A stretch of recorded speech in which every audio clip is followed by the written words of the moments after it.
Goeiedag almal, ek is Manny van Bloemfontein. Dis vandag Vrydag, die 20ste Junie 2025. Ons doen die nuus in kollig en ons hoofopskrif vir vandag sê: gewapende rowers beroof padwerkers in die Oos-Kaap. Nuushooftrekke vir vandag lyk so: vuurpyl van Musk ontplof in Texas. Gewapende rowers beroof padwerkers in die Oos-Kaap.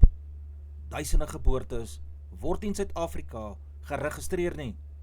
Apalele Fasi reg vir die komende toets rugby. Die naweek is van die topskole in rugby in wedstryde betrokke. Aryna Sabalenka wen weer haar volgende opponent in tennistoernooi. Konstruksiewerkers is Woensdagmiddag geteiken terwyl hulle naby 'n steengroef gewerk het by 'n brug wat in 'n landelike gebied van die Chris Hani distrik deur vloedwater beskadig is.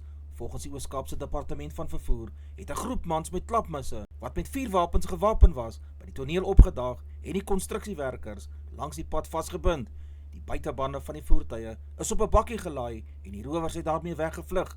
Woensdag se voorval volg enkele dae nadat die hulporganisasie Gift of the Givers, wat water en ander noodsaaklike hulpbronne aan voedselgetuisterde gemeenskappe in Mthatha lewer, deur 'n sogenaamde watermafia in die gebied geïntimideer en afgepers is. Verlede week se vloede het grootskaalse verwoesting in verskeie dele van hierdie provinsie aangerig. Teen gisteroggend het die amptelike dodetal op 92 te stand gekom. Die meeste slagoffers, naamlik 68 mense, was van Mthatha, wat die swaarste getref is. Die Oos-Kaapse LER vervoer het intussen die aanval op konstruksiewerkers ten sterkste veroordeel. Die LER sê die voorval is meer as net 'n aanval op padkonstruksiewerkers, maar is 'n aanval op dienslewering, asook 'n aanval op die gemeenskap wat hierdie dienste brood nodig het. Die gesteelde bakkie is later Woensdag vanmiddag verlate teruggevind, maar die gesteelde buitebande en rowers word nog deur die polisie gesoek.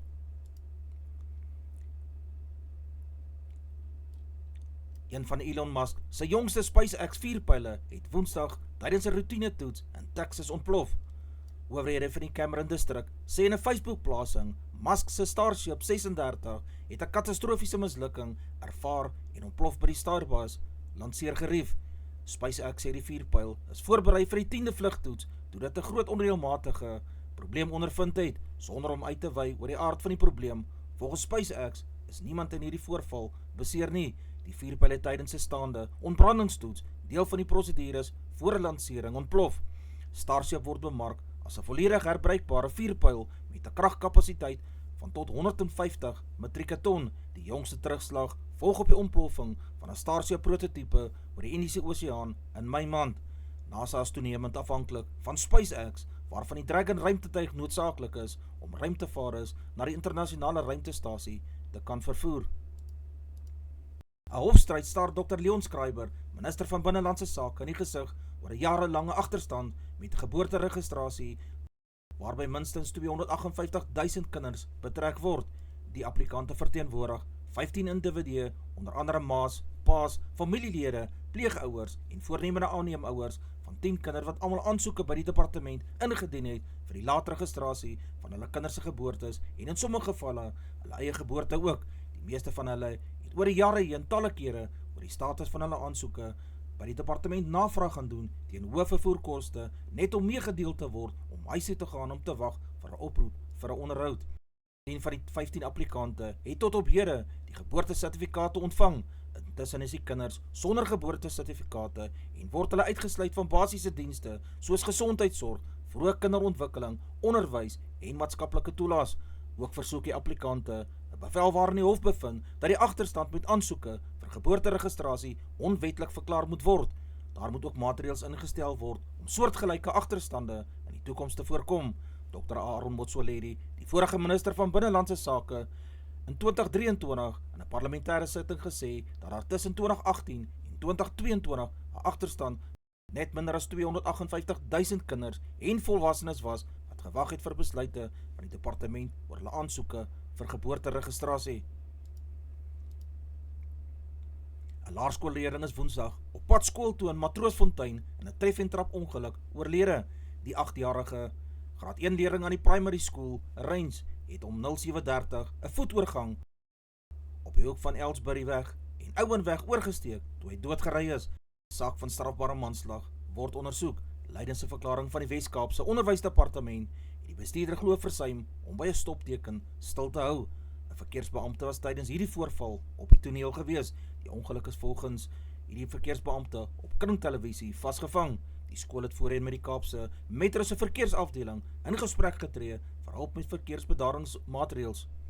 Die maatreëls is gemik op die veiligheid van alle padgebruikers, voetgangers en kluis en sluit strategieë in sodat mense onder meer stadiger in daai omgewing moet ry.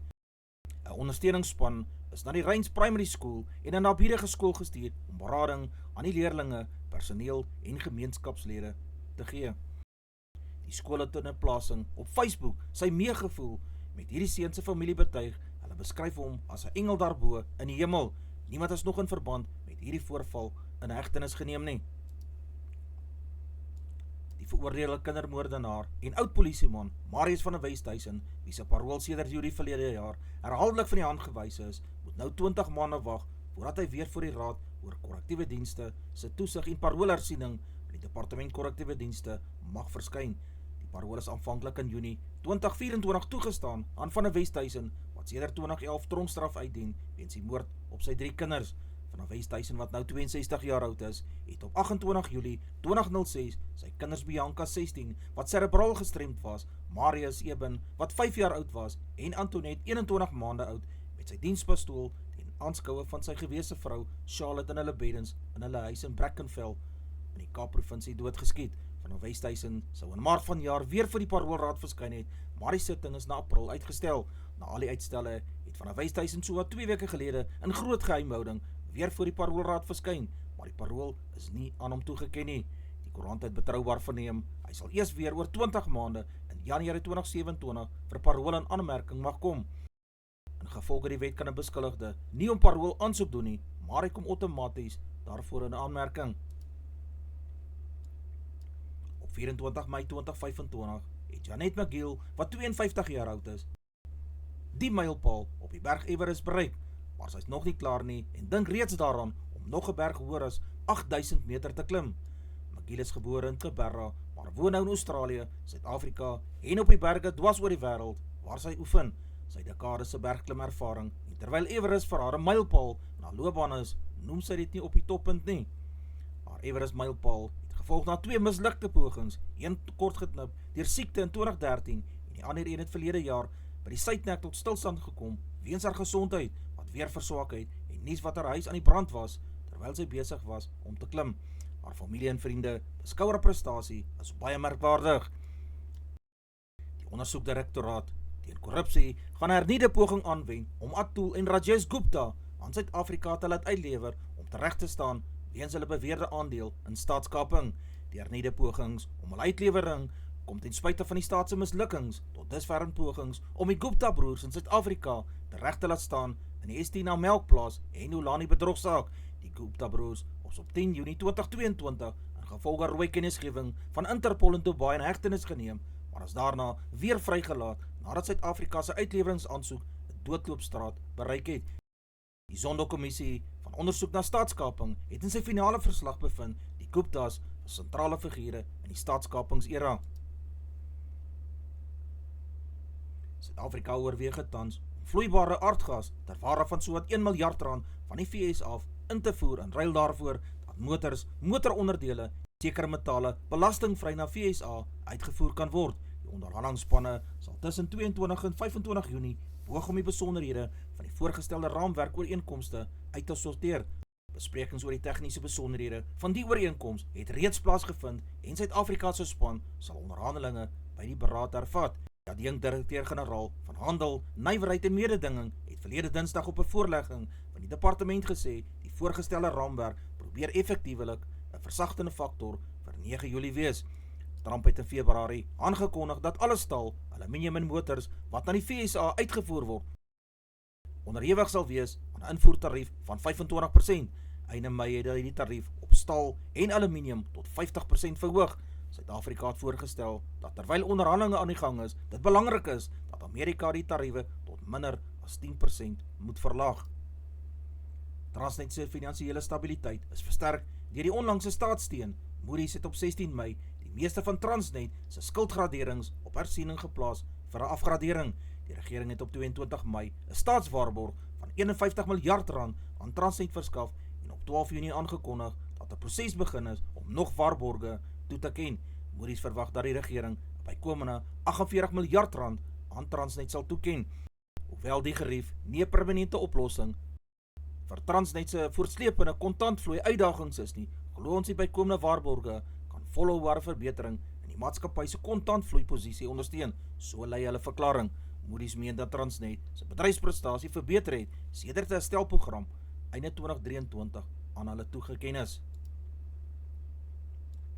Tiaan Pretorius, wat nou 24 jaar oud is, gaan as leenspeler vir die Laagvelders wat in Mbombela gesetel is en vanjaar se Karibeker reeks diens doen.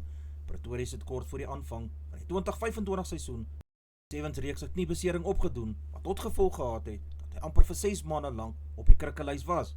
Hy was in die Laerskool Leidenburg waar hy die Pumas in 2014 op die 113 Kruiwenweek toernooi verteenwoordig het. Hy het daarna in Paul Roos Gimnasium in Stellenbosch gematrikuleer.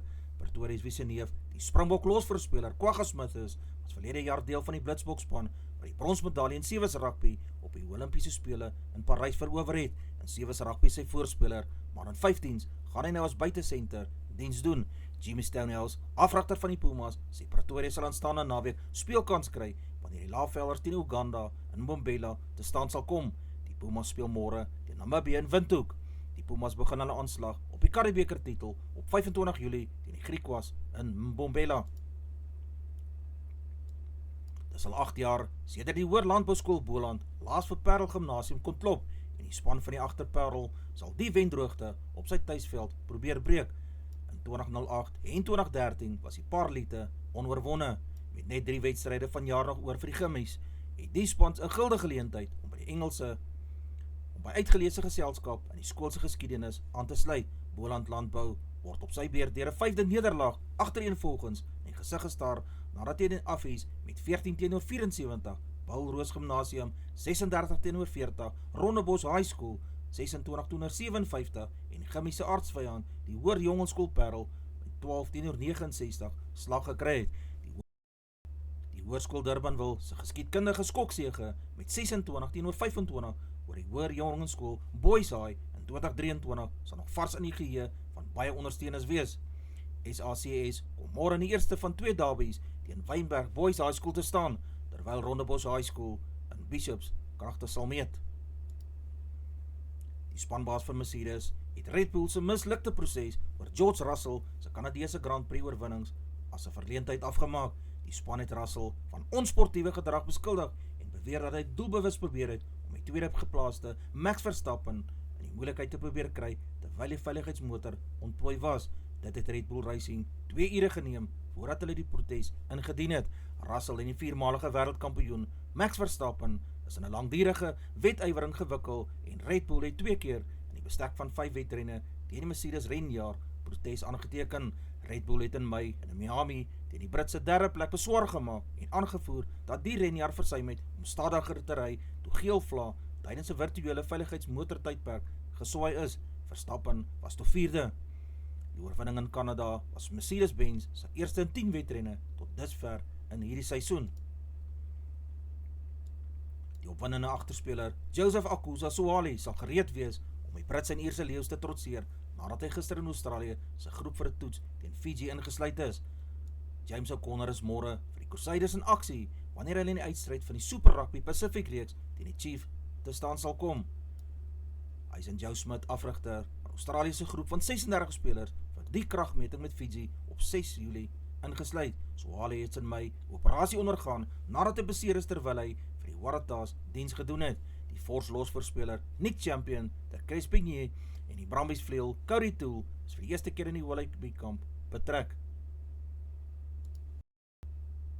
Carlos Alcaraz het sy 28-jarige Spaanse landgenoot Jaume Munar uitoorlê. Die 22-jarige Spanjaard het in 'n epiese stryd van 3 uur 23 minute uit 'n vermoë getoon om die kwart eindronde van die Queen's toernooi in Londen te haal. Die telling was 6-4 en 7-5 in Alcaraz se guns. In Duitsland het die omgekeerde Argentyn Thomas Martin verras en Aubrey Rublev die 4de gekeerde met 6-3, 7-4 en 7-6 te wen. Die wedstryd het 3 ure geduur. Die Belarus Aryna Sabalenka het gister die kwart eindronde van die Berlynse toernooi gehaal, toe sy Rebecca Masarova met 6-2 en 7-6 huis toe gestuur het. Die 27-jarige het 20 titels agter haar naam geskryf, maar nie een daarvan was op 'n grasbaan toernooi nie. Sy sal teen Kazakhstan, Elena Rybakina of Katerina Siniakova van Tsjechië te staan kom. Die Franse Ope kampioen Coco Gauff het 'n skoknederlaag van 3-6 en 3-6 teen die Chinese kwalifiseerder Wang Xinyu gelei. Die tweemalige Wimbledon kampioen Petra Kvitova, wat 35 jaar oud is, ook 'n Tsjech, het gister aangekondig dat sy na die Amerikaanse Ope wel sal uittreë. Apalele Fase het in 2021 sy toetsbuiging vir die Springbokke gemaak.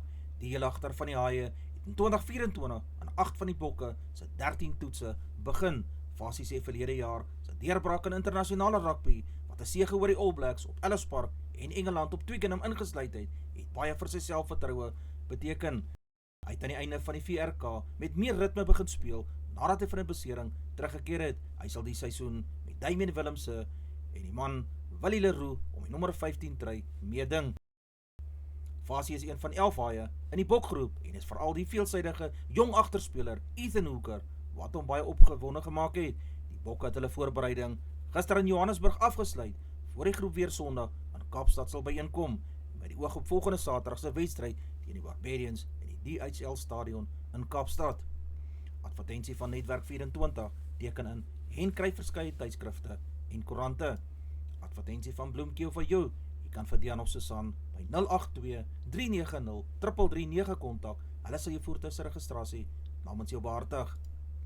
Ons weerberg vir die streek lyk so: Messina 1328, Polokwane 923, Lephalale 927, Mbombela 1030, Mahikeng 623, Pretoria 923, Johannesburg 915, Ermelo 25, Richards Bay 1227, Pietermaritzburg 1022, Durban 1325, Port St Johns 1222, Bethlehem 315, Bloemfontein 315, Alval Noord 214, Welkom 6 en 18, Vryburg 522, Kimberley 5 en 17, Appington 4 en 17, Prieska 6 en 16, Springbok 4 en 16, Karasburg 5 en 16, Keetmanshoop 5 en 19, Mariental 8 23, Alexanderbaai 11 en 17, Brandvlei 4 en 15, Loederitsbaai 11 24, Vredendal 11 en 20, Kaapstad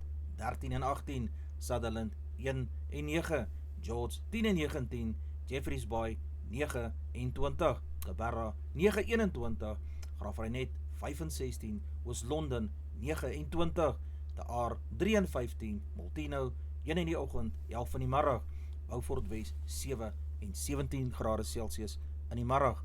Die markte vir die dag lyk so: die rand verhandel teen R18.03 teenoor die Amerikaanse dollar.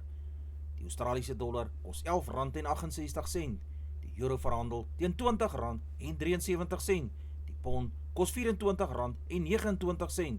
Die yen kos 12 sent. Die prys van silwer is $36.48 Amerikaanse sent per fyn ons. Die prys van goud is $3.370 per fyn ons. Die prys van Brent olie is $76.70 Amerikaanse sent per vat.